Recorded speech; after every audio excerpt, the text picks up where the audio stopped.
What is going on, guys? Inside the Booth podcast here, episode number 19. And tonight we're breaking down the New York Giants draft.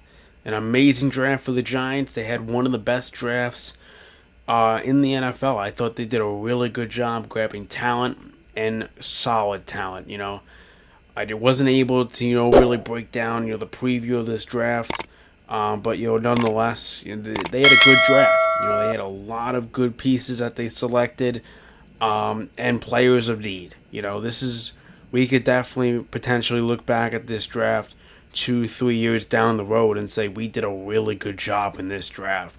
And that's really the main thing about the NFL draft is you draft some players and you look down the road 3-4 years and say we hit on 4 or 5 of these guys, but recently in the Giants draft, it has not been nice to them, And in particular, I know a lot of people have said it over the years, drafting Evan Ingram when TJ Watt was there, but, I can't really defend, that pick because obviously we know who both those players are in the NFL now. Is TJ Watt is one of the best players at his position, and Evan Ingram's good, but just not, in that tier one of tight ends, but at that point of time, I hate to say it, the Giants didn't necessarily need a linebacker in that spot, and they kind of needed a tight end, so that's kind of why they went that route.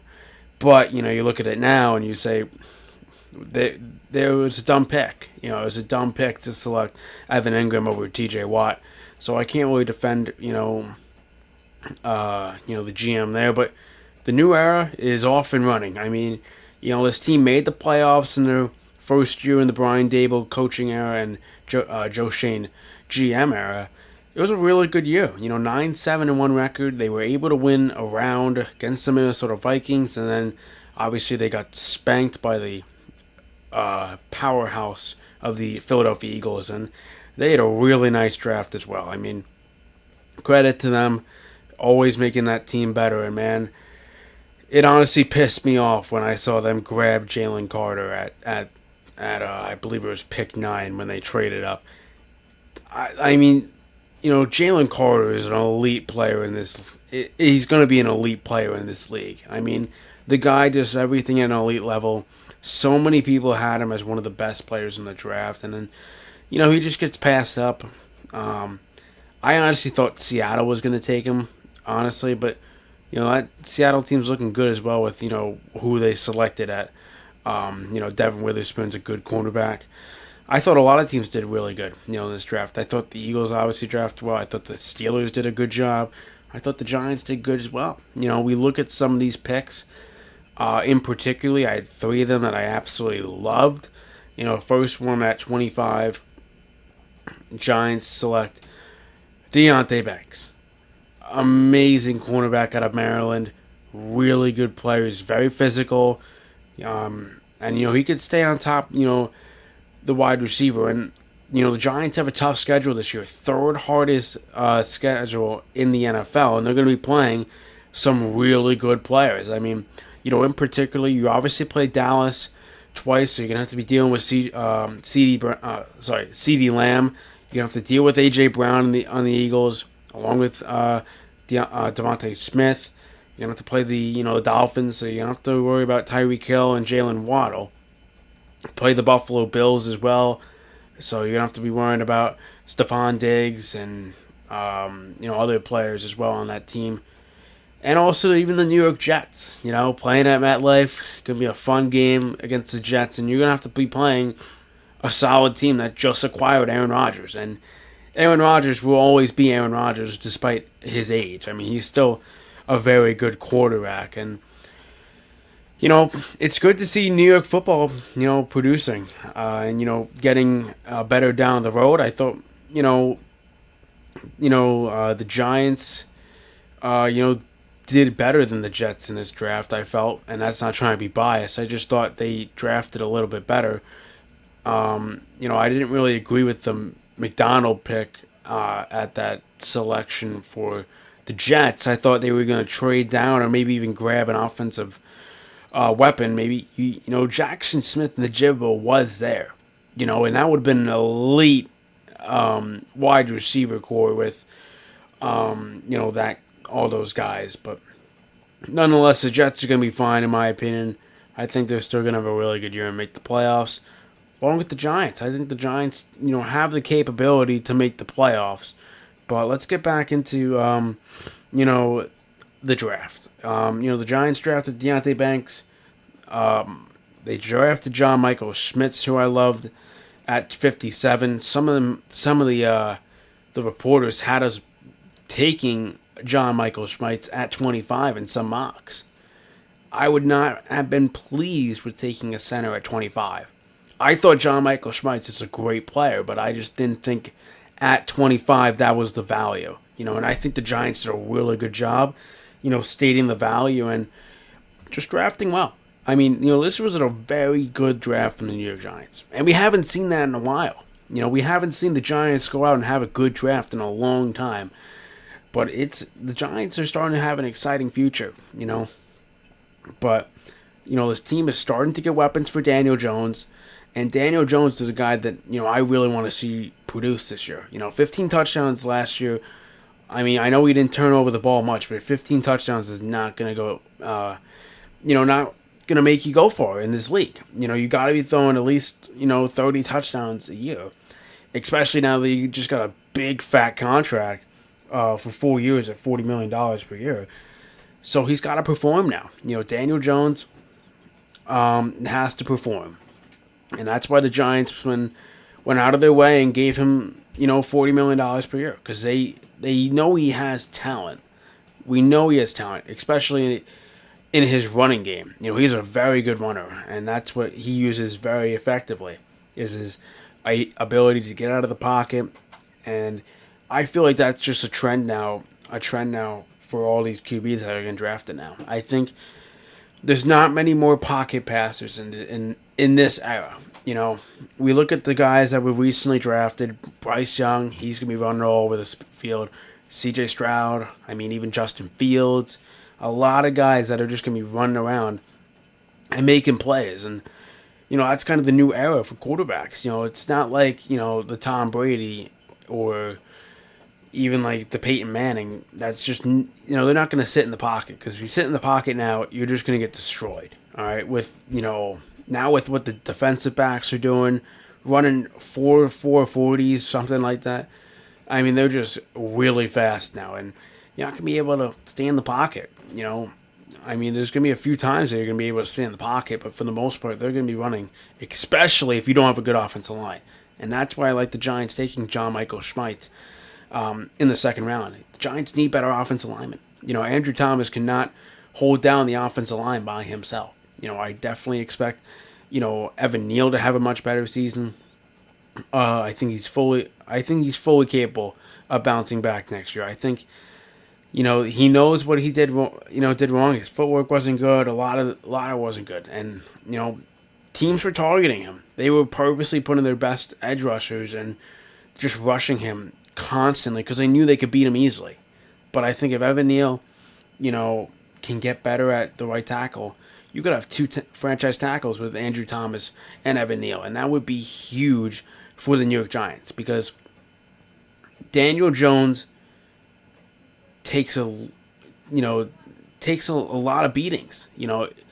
He's been hit hard a lot by some of these defensive linemen, and you need a good offensive line to protect Daniel Jones because especially if he goes down, then you're going to have to throw in Tyrod Taylor, and that's no harm, to Tyrod Taylor, but he's no Daniel Jones, and I know that's not saying much because Daniel Jones has not really done much in the NFL, but Daniel Jones has, he showed promise. He's showing a lot more under Brian Dable.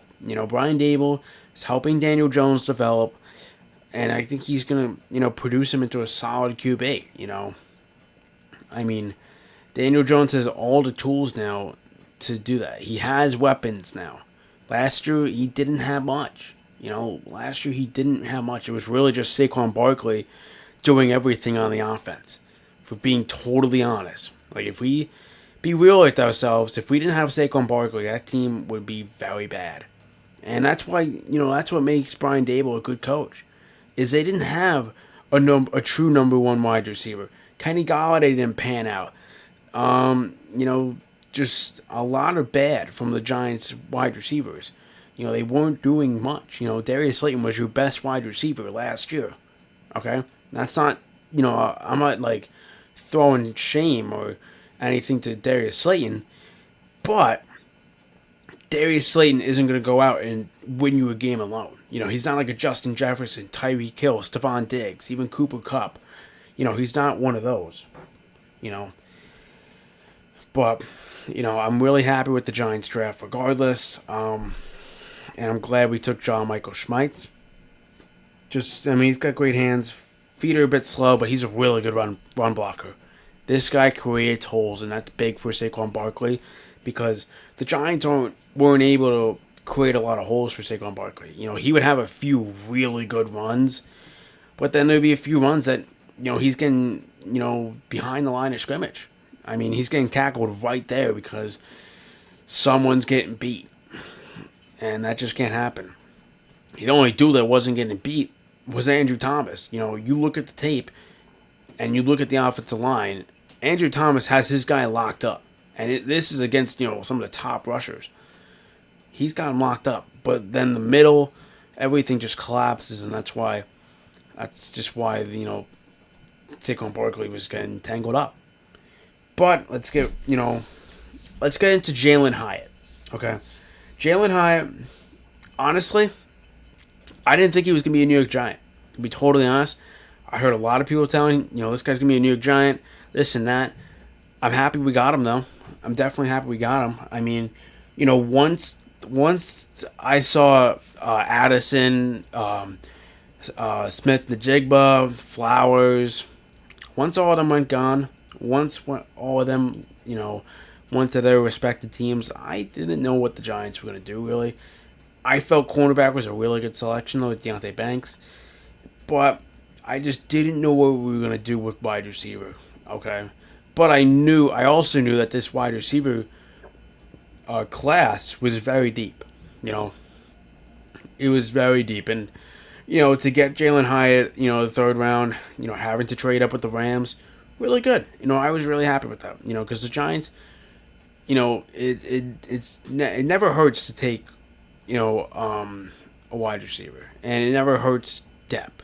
I don't think Jalen Hyatt's going to be depth on this team, but I'm just saying. I think more of your depth pieces are going to be, maybe Campbell or someone else. But you never know. You never know. Injuries, everything. But I thought Jalen Hyatt was a really good player at Tennessee. He had 15 touchdowns and, 1,200, yards. Really good. Really good numbers.